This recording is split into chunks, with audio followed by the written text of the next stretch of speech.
The scent of burning sandalwood hit Moan like a wave of suffocating smoke. She gasped for air, her right hand instantly snapping to her chest. Her palms searched wildly for the cool hilt of the iron dagger that had ripped through her heart moments before. But her fingers found only the soft, pristine embroidery of a rose and silver silk dress. There was no warm blood, no torn silk, no lingering metallic sting of death. Moan's chest heaved as her blurred vision cleared. She was sitting upright in a familiar high-backed rosewood chair. Beside her stood an ivory tea set, and through the carved wooden lattice windows, the soft afternoon light of the prime minister's inner courtyard poured over her lap. She was back. In her previous life, Moan was merely the daughter of a secondary concubine, while her elder sister, Su Qingyu, was the legitimate daughter born of the primary wife. Because of her noble status, Qingyu had demanded to marry the young and handsome General Xiao, believing he would achieve legendary fame on the battlefield. Moan, having no say in her destiny, had been arranged to marry the frail, sickly fourth prince. Yet, fate had flipped their expectations upside down. General Zhao turned out to be an addict of the gambling gens. Within 3 short years, he squandered his noble family's entire inheritance, piled up mountainous debts, and treated Qingyu like an unwanted, disgraced servant. Meanwhile, the fourth prince, despite his sickly appearance, harbored a dark, ruthless political mind. He maneuvered through blood-soaked court purges and eventually ascended the imperial throne, elevating Moan to the revered position of empress. Consumed by mad jealousy and bitter resentment, Qingyu had snuck into the imperial palace, under the guise of sisterly affection, and plunged a concealed blade deep into Moan's heart. Moan, I was born nobler than you. Qingyu's frantic, blood-splattered face echoed in Moan's mind. If heaven had given me your path, I would be the empress today. A cold, mocking chuckle welled up in Moan's throat, though she carefully smoothed her skirts to quiet her trembling hands. Her sister had assumed the empress's crown was made of gold and glory. Qingyu had no idea of the dark horror Moan had actually endured the fourth prince's hidden, sadistic violence behind closed doors, his volatile rages, his terrifying demands, and the sheer terror of living beside a heartless monster. A sharp, hysterical commotion from the main reception hall broke through Moan's thoughts. Moan stood up, adjusted her sleeves, and walked silently along the wooden corridor. Tucking herself behind a heavy silk screen, she observed the scene unfolding in the courtyard. Qingyu was lying back on a daybed, her face grotesquely swollen and covered in severe red blotches and weeping rashes. A terrified physician stood beside her, explaining to their father that the eldest miss had suffered a sudden, violent reaction to almond tea drink she had known she was allergic to since childhood. Standing in the center of the hall was young General Zhao. He was holding a silk-wrapped marriage proposal hidden in his long sleeve, but his face had turned pale as he stared at Qingyu's disfigured features.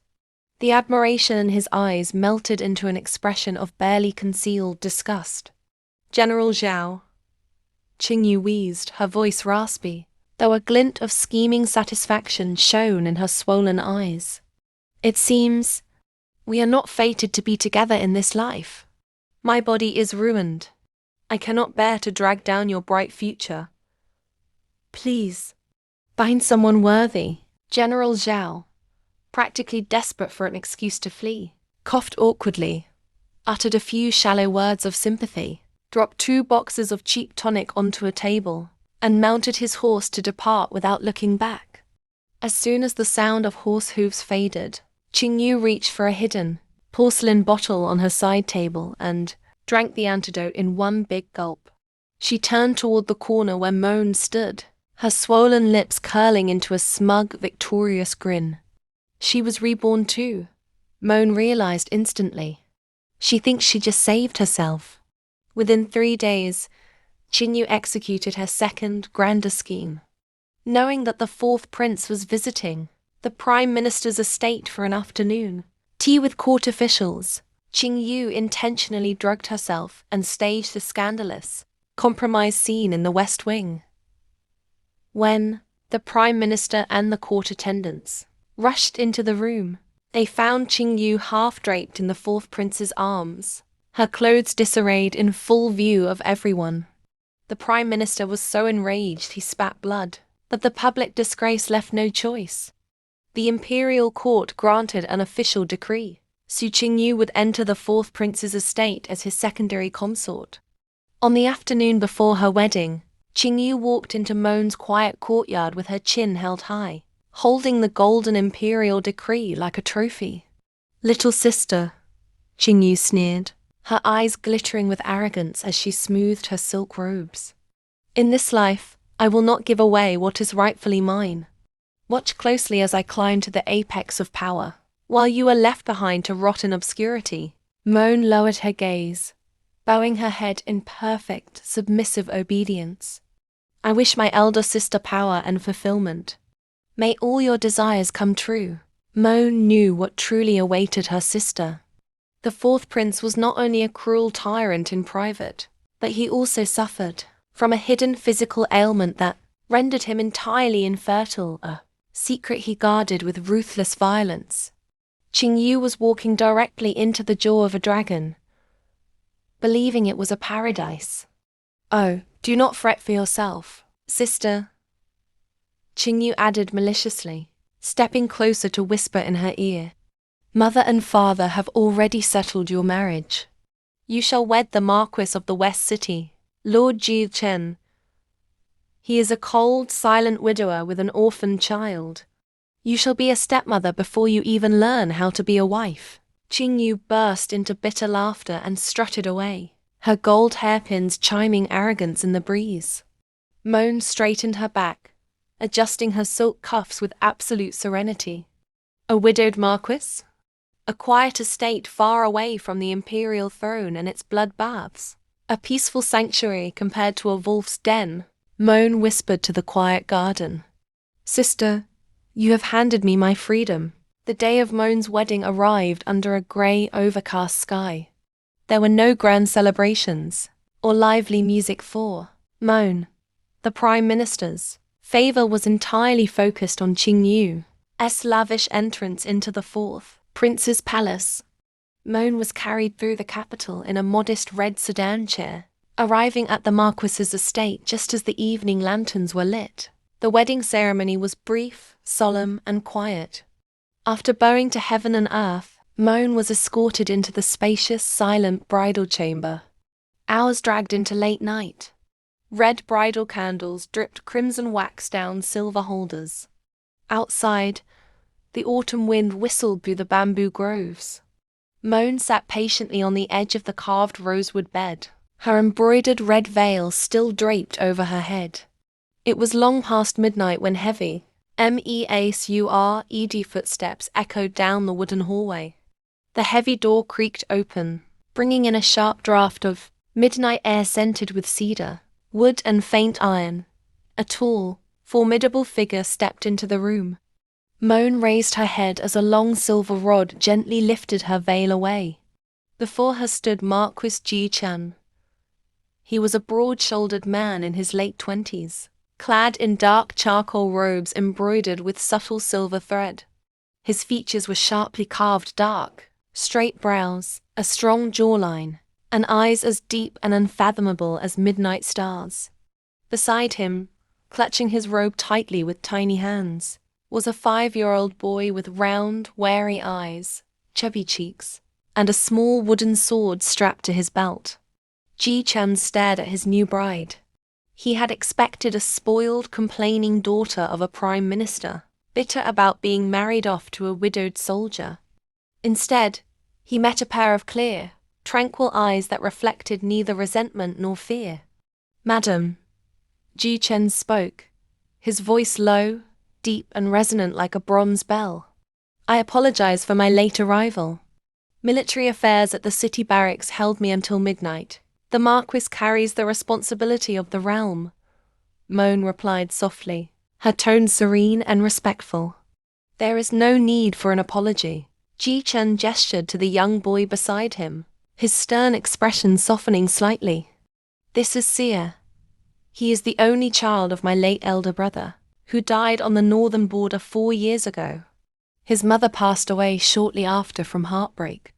I have taken him as my own son and the sole heir to this estate. I will treat you with the respect due to the mistress of this house, but I must state one thing clearly. I will not permit anyone to harm or displace this child." The room fell into silence. Gu Chen's personal guard, standing outside the door, held his breath, expecting the new bride to weep or protest being forced to accept another woman's child as the primary heir on her wedding night. Moan looked down at the little boy. Seer shrank back slightly behind his uncle's long robes, holding his small wooden sword defensively, eyeing her like a protective young cub. Moan felt a profound tenderness stir in her heart. In her past life, she had been denied children entirely, surviving in a cold palace where love was a liability. She stood up slowly, her red bridal gown trailing gracefully across the floor. She walked to the tea table, poured 2 cups of ceremonial wine, and filled a 3rd small porcelain cup with warm sweet tea. Approaching the Marquis, she knelt lightly on one knee, not out of submission, but out of genuine respect. "My Lord Marquis," Moan said, offering the wine cup up with both hands. "You honor your fallen brother and protect his bloodline. That shows a noble and true heart. Since I have entered the Gu family, Seer is my son as well. I shall care for him, guard his health, and guide his mind. May this wine seal our shared responsibility." Gu Chen stared down at her, a flicker of genuine astonishment crossing his usually stoic face. The guarded tension in his broad shoulders visibly loosened. He took the cup from her hand. As his large, calloused fingers roughened by years of holding, heavy broadswords brushed against her small, warm fingertips. A sudden spark of warmth passed between them. Moan felt her heart flutter. Gu Chen drank the wine in a single breath, then took the sweet tea and knelt down on one knee beside her, offering the small porcelain cup to the boy. "Seer," Gu Chen said gently. "Greet your mother." The little boy looked at his uncle, then at Moan's warm, welcoming smile. Hesitantly, Seer reached out with his small hands, took the cup, and whispered in a tiny, timid voice, "Greetings, Mother." Moan smiled radiantly. She reached out and gently adjusted the boy's silver hair clasp. "Good child." Gu Chen stood up, his deep eyes remaining fixed on Moan for a long silent moment. For the first time since his brother's death, the heavy, lonely coldness of the Marquis' estate felt touched by a gentle, enduring light. In the weeks that followed, Moan set about transforming the quiet, military-run estate into a warm home. But her biggest challenge was not the estate accounts. It was young Seer. Seer was a complex little boy, traumatized by the loss of his biological parents as an infant and raised mostly by military guards. He was fierce, stubborn, and deeply insecure. He believed that if he wasn't strong enough or tough enough, he would be abandoned. Furthermore, Gu Chen's scheming distant cousin, Lady Jiuanning, who had lived in the estate for 2 years managing household matters, constantly fed poison into Seer's ear. "She is just pretending to be nice to you," Jiuanning had whispered to Seer in the garden one morning. "Once she gives birth to her own son, she will convince the Marquis to strip you of your title and throw you out." This fear drove Seer to act out. One bright morning, Moan walked into the academy courtyard, carrying a tray of freshly baked lotus seed cakes. As she crossed the stone archway, a sudden wind whistled past her ear. Moan tilted her head instinctively. A small wooden sword slashed through the air, missing her cheek by mere inches and catching only a few stray strands of her hair. The guard behind, Moan immediately stepped forward and disarmed the young attacker with a simple flick of his wrist. Seer tumbled onto the grass, his face turning bright red with frustration. He scrambled up, crossed his arms, and glared at Moan with fiery eyes. "You wicked stepmother! What are you doing here?" Moan set the tray of cakes down on a nearby stone table. She did not scold him, nor did she show anger. She simply smoothed her skirt and walked over to him, crouching down to his height. "I came to bring you morning tea and cakes," Moan said gently, "and to see how your sword practice was progressing. I don't want your cakes. Aunt Ning said you put medicine in them to make me foolish." Sia shouted, his small chest heaving. "This whole estate belongs to me. My father is the great Marquis. Why should I have to listen to you or do calligraphies every morning?" Moan looked into the boy's agitated eyes and saw right through his bluster behind. His anger was sheer terror. "Sia," Moan said softly, her voice calm and firm. "Your uncle is indeed the great Marquis, and you are indeed his heir. But do you think a great Marquis only knows how to swing a sword?" Sia blinked, startled by her calm response. I can hit target dummies. Swinging a sword without reading books makes you a brute, not a commander," Moan explained, taking his small, dirt-smudged hand into her soft palms. "Your uncle commands thousands of soldiers because he can read battle maps, calculate grain supplies, and understand the hearts of men. If you only practice swordplay and refuse to study, how will you protect this family when you grow up?" Sia lowered his head, staring at his boots.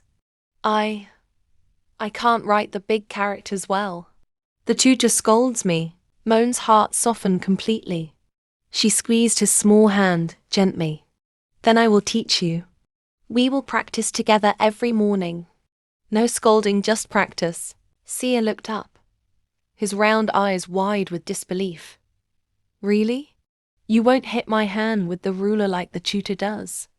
"Never," Moan promised softly. "Now, come try a lotus cake." "I baked them myself." That morning marked a shift. Every morning at dawn, Moan sat beside Sia in the study. She held his small hand, guiding his brush across the rice paper, teaching him stroke by stroke. When he grew restless, she told him stories of brave generals, ancient heroes, and wise rulers. When he made progress, she praised him warmly and rewarded him with honeyed treats. Slowly, the angry, guarded young cub melted away. Sia began following Moan around the estate like a small shadow. He would sit quietly in her courtyard while she managed the household books, proudly showing her every drawing he made, even if they were scribbles of monsters and horses. However, Gu Chen could not tolerate their growing bond. Determined to break Moan's influence, Gu Chen orchestrated a scheme during the monthly family banquet. She barged into the dining hall, weeping hysterically before the old Marquis and Dowager, claiming that Moan was starving her and withholding her allowance while lavishly spending money on herself. "Aunt, uncle," Gu Chen cried, clutching the Dowager's knees. "Since the new Marchioness arrived, she has cut my living standards to plain porridge. She is trying to drive the Ji family relatives away." The old Dowager frowned, looking suspiciously at Moan. "Moan, is this true? We brought An Ning into this house to care for her. You must not be tight-fisted with family." Moan stood up gracefully, completely unbothered. She signaled to her maid, who brought forward 2 heavy leather-bound account ledgers.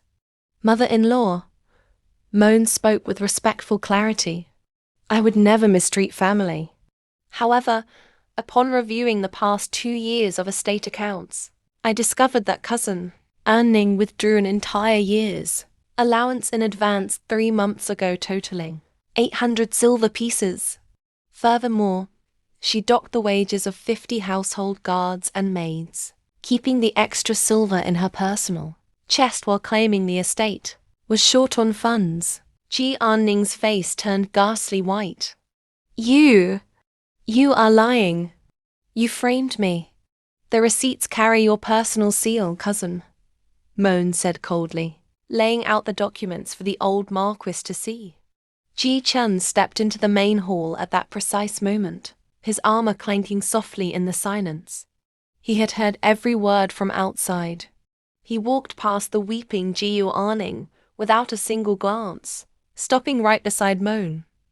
Without hesitation, he untied his personal jade command, token the supreme symbol of authority in the Marquis, estate, and placed it firmly into Moan's open hand. Whatever my wife decides regarding the governance of this house is absolute, Gu Chen announced, his deep voice resounding through the hall like iron. Gu Chen has embezzled family funds, mistreated servants, and attempted to manipulate my heir. Strip her of her privileges and lock her in the rear courtyard for the rest of her days.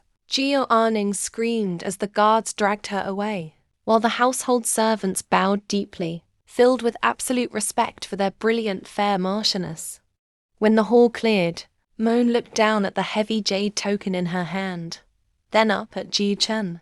"My lord, you give me such power without question?"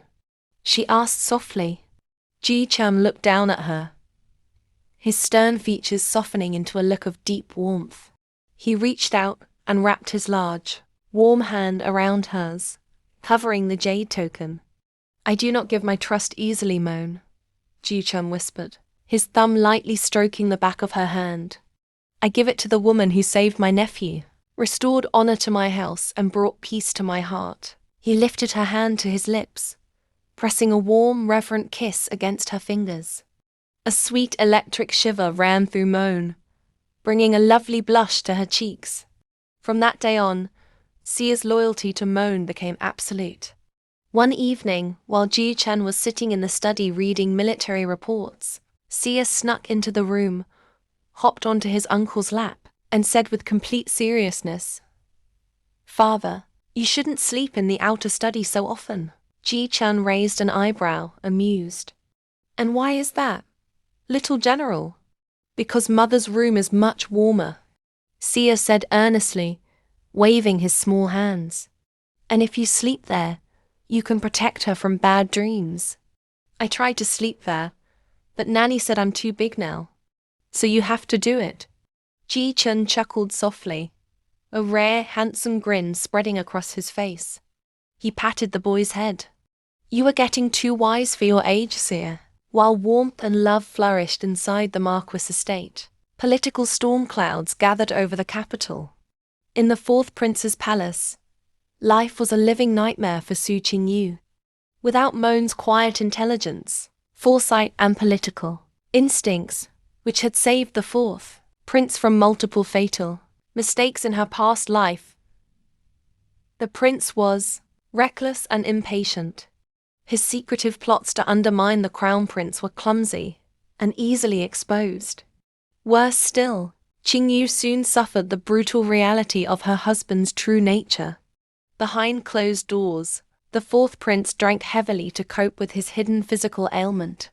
Whenever he was frustrated by court politics, he took his rage out on Qingyu, beating her and locking her in dark rooms. Desperate to escape his abuse and secure favor with the rising third prince, Qingyu made a fatal, foolish gamble. She secretly stole the fourth prince's private ledgers of treasonous bribes and handed them over to the Imperial Guards, expecting to be hailed as a heroine of the state. Instead, the emperor was merciless. High treason was a crime that destroyed entire households. The fourth prince was arrested, stripped of his royal status, and condemned to be torn apart by 5 horses in the public square. Because Qingyu was his legal consort, she was deemed complicit in his household's treachery. Though spared the death penalty due to her confession, she was sentenced to lifetime imprisonment in the damp, frozen imperial dungeons. On the morning before the fourth prince's execution, Moan requested permission from Gu Chen to visit the prison one final time. Gu Chen personally accompanied her, riding beside her carriage with 50 heavy cavalry guards. When they arrived at the dark stone prison gates, Gu Chen held the carriage door open, draping a heavy white fox fur cloak over Moan's shoulders. "I will be right outside," Gu Chen said, his voice deep and steady, his hand resting reassuringly on her waist for a quick, tender squeeze. If you need anything, call for me. Thank you, Chen, Moan whispered, offering him a warm smile before stepping into the dark stone facility. Guided by a guard, Moan walked down the damp, cold subterranean corridor until she reached the lowest cell. Inside, sitting on a pile of rotten, freezing straw, was Su Qingyu. Her hair was matted with grime, her luxurious silk robes replaced by filthy grey prison rags. Her skin pale and sickly. When Qingyu heard footsteps and saw Moan standing outside the iron bars dressed in pristine green velvet, lined with soft white fur, looking radiant, healthy, and serene, she let out a screech of pure, unhinged madness. She scrambled across the stone floor, her dirty hands clutching the cold iron bars. Su Moan! Qingyu shrieked, her voice raspy and broken. You did this! You knew! You knew the fourth prince was a monster! You intentionally let me take him. Moan stood quietly outside the cell, her expression calm, peaceful, and entirely detached. Sister, Moan spoke softly, her voice echoing in the cold silence. Did I force you to drink the almond tea? Did I force you into his bed? In our past life, you stabbed me to death because you believed I stole your glory. In this life, I stepped aside and gave you everything you so desperately sought. You wrote your own fate. You stole my life. Qingyu wept frantically, beating her fists against the iron bars. I was meant to be the empress. Why? Why are you living so well again? Why does Marquis Gu treat you like a prized treasure while I am rotting in the dark? Moan looked at her sister with a flicker of faint pity, but no regret. Because, Moan said softly, turning her back to the cell, a true home is built on sincerity and warmth, not greed and calculation. Farewell, sister. As Qingyu's frantic, desperate screams echoed behind the heavy iron doors, Moan walked up the stone steps and stepped out into the crisp, rain-washed morning air. Gu Chen was waiting for her under a large paper umbrella. The moment she stepped into the light, he pulled her into his warm, solid chest, wrapping his heavy cloak around her to block the chilly wind. Is it finished? Gu Chen asked gently, looking down into her face with quiet concern. Moan leaned her head against his steady chest, listening to the strong, comforting beat of his heart. The final ghost of her past life, the pain, the fear, the betrayal dissolved completely into the spring breeze. It is finished, my lord, she whispered, wrapping her arms around his waist. Let us go home. 3 months later, spring had fully arrived at the Marquis estate. The gardens were blooming with peach blossoms and pink peonies, filling the air with a sweet, fresh fragrance. The estate was filled with joyous activity, but it was not for political victories. It was for a precious new blessing. In the master bedchamber, Moan sat before her vanity mirror, dressing in a soft lavender robe embroidered with silver butterflies. Her face carried a healthy, beautiful glow, though her movements had become slower and more delicate. A sudden burst of childish laughter sounded outside, and the door burst open. Little Sia ran into the room, holding a brightly painted paper kite shaped like a golden dragon. Behind him ran Gu Chen, carrying a long roll of kite string. Mother! Look! Sia cheered, hopping on his tiptoes beside her chair. Father bought me a dragon kite. We are going to fly it in the meadow today. You must come watch. Moan laughed softly, leaning down to stroke Sia's soft hair. A dragon kite? That is wonderful. But remember not to run too fast, or you will trip on your robes. I won't trip. I'm a big brother now, Sia proclaimed proudly, chest puffed out. Gu Chen walked over, setting the kite string on the table.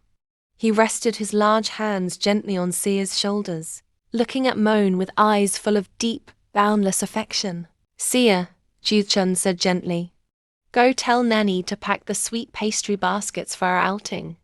I need to speak with your mother. Okay, Sia called out, turning around and scampering out of the room. shouting happily down the hall about pastries. Once the door closed, Gu Chen walked around the vanity chair.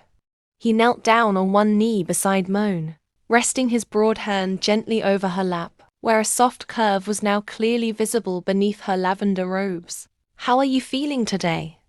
Gu Chen asked softly, his voice rich with tenderness. "Does the morning sickness still bother you?" "Not today," Moan smiled, resting her small hand over his large palm. "The physician said the baby is very healthy and growing well." When Moan had first discovered her pregnancy 2 months prior, she had been stunned, remembering how she had voluntarily drunk the contraceptive soup Gu Chen offered on their wedding night.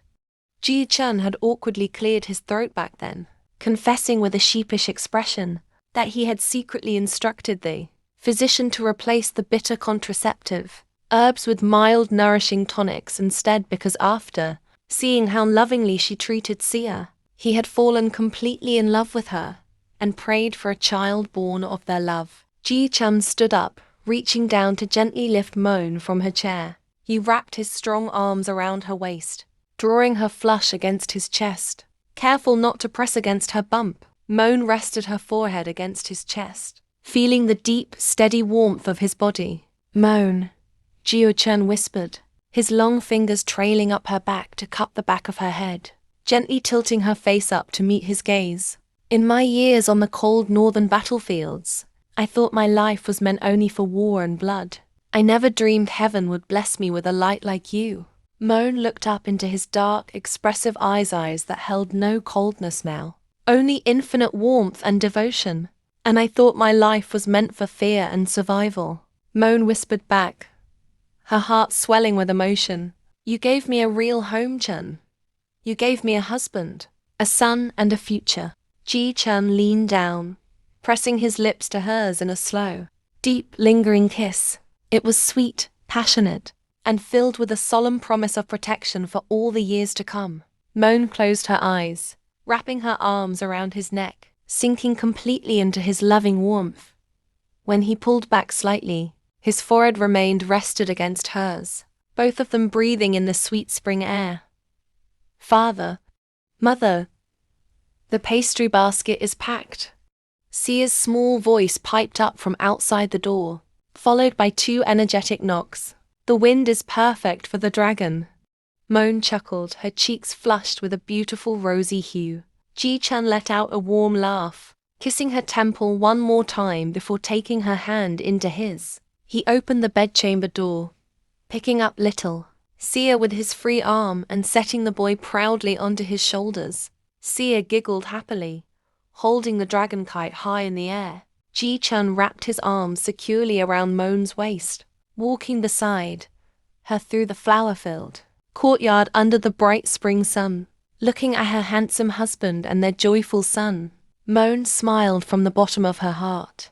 In this lifetime, she had not won a cold golden throne. She had won a warm, unbreakable home.